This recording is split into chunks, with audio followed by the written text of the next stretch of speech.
to ga yadda ake haɗa maganin mayu, maganin jifa, maganin baki da ko maganin iska.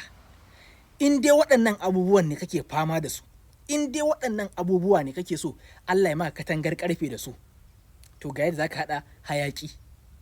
Hayaƙi ake haɗawa da tumfafiya, ka ganta nan tumfafiya ce. Idan ka zo tsinka sai kai bismillah, sai kai haka, sai ka ce kullan yusibana illa ma kataballahu lana huwa maulana wa alallahi falyatawakkalul mu'minun, sai ka tsinki guda ɗaya. Kaga ɗaya kenan.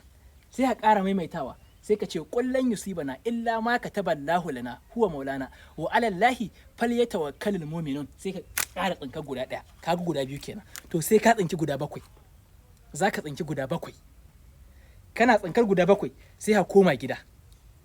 In ka je gida kar ka shanya inda kadangare zai tsallaka. In kadangare ya tsallaka ya kare, in ya bushe sai ka daka, sai ka dinga hayaki da shi. To albarkacin annabi da alkur'ani, in dai kai wannan ka rabu da waɗannan matsalolin gaba ɗaya har abada. Wanda ya lakin ya yi comment da sallallahu alaihi wasallam, ya yi sharing domin ƴan uwa su amfana, shi muka baiwa ya je ya jarraba. Allah ya bar mu da san